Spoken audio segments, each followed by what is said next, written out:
अवंतिका और शिखर बहुत देर रात तक जगते रहे। सुबह बाहर माली घंटी बजा रहा था, जिसे सुनकर शिखर चौंक कर उठा। वह बाहर आया और उसने गेट खोला। क्या बात है माली काका? माली ने बताया, साहब मैं पौधों में पानी दे रहा था, तभी मेरी नज़र पार्किंग में खड़ी आपकी गाड़ी पर पड़ी। उसका आगे का हिस्सा टूटा हुआ था और उस पर लाल रंग लगा था। ऐसा लगता है जैसे किसी का खून हो। साहब कोई एक्सीडेंट हुआ था क्या?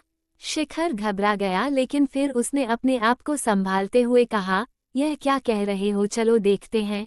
दोनों गाड़ी के पास जाते हैं। शिखर गाड़ी देखते ही समझ जाता है उसका बम्पर बिल्कुल टूट चुका था, सामने की एक लाइट भी टूटी हुई थी। टूटे हुए बम्पर पर खून लगा था।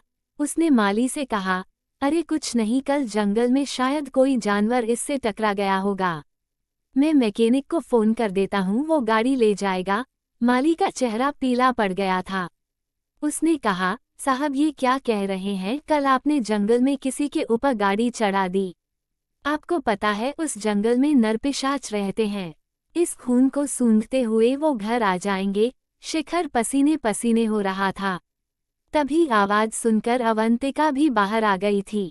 माली की बात सुनकर शिखर ने कहा, ये क्या बकवास कर रहे हो, कोई नरपिशाच नहीं होता। जरा सी बात का बतंगड़ बना रहे हो, जाओ अपना काम करो। माली चुपचाप चल देता है। तभी अवंतिका उसे रोकती है। माली काका क्या बता रहे थे आप? माली ने बताना शुरू किया, साहब यह इलाका एक आदिवासी कबीले का था। वहाँ के लोग इस जंगल में रहते थे। पहले सड़क नहीं थी, कच्चा रास्ता था। कबीले में किसी भी बाहर के आदमी का आना जाना नहीं था। दिन में एक दो गांव वाले चुपचाप इस रास्ते को पार करते थे। किसी को जरूरी काम होता था तो वो ही जाता था। कबीले वाले कभी किसी को परेशान नहीं करते थे।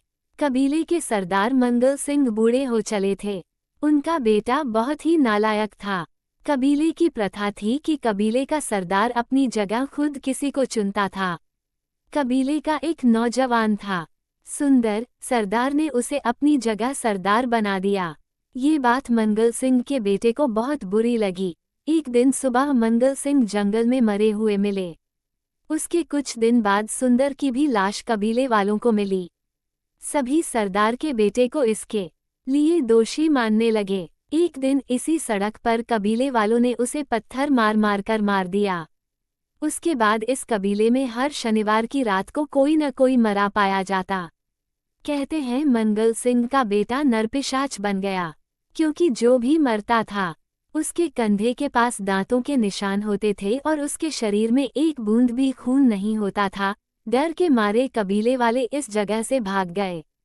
उनके जाने के बाद भी यह सिलसिला रुका नहीं। जो भी उस कच्चे रास्ते पर जाता उसकी लाश अगले दिन मिलती थी। लेकिन कुछ दिन बाद जंगल के उस पार बसावट होने लगी। तब सरकार ने ये पक्की सड़क बनवा दी। दोनों तरफ लाइटें लग गईं। बहुत दिनों तक दिन रात गार्ड तैनात रहते थे। फिर मौतों का सिलसिला बंद हो गया। सबको ये लगता था कि वो नरपिशाच भी मर गया या कहीं भाग गया।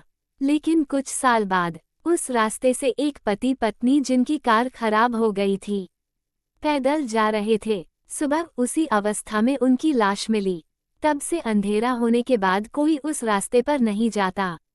एक दो गांव के बुजुर्ग ने दूर से देखा कि जिन लोगों का वो नरपिशाच खून पीता था, वो उसकी सेना में शामिल हो जाते हैं।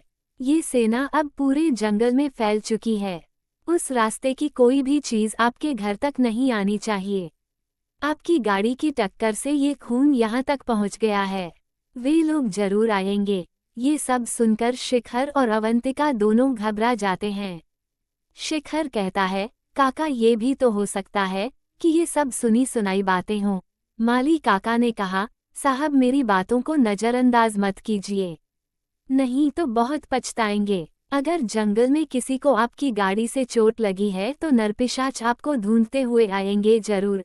अवंतिका ने कहा, काका अब क्या करना चाहिए? माली काका ने कहा, मेम साहब फिलहाल तो आप घर पर रहिएगा। दूसरी बात, गलती से भी उस रास्ते पर कभी मत जाना। आप या आपसे जुड़ा कोई भी इंसान उधर नहीं जाना चाहिए। मैंने सुना है नरपिशाचों की सूंघने की शक्ति बहुत तेज होती है। आप या आपसे जुड़ा कोई भी व्यक्ति उस जगह गया तो वो उसके साथ आपके घर तक आ जाएंगे।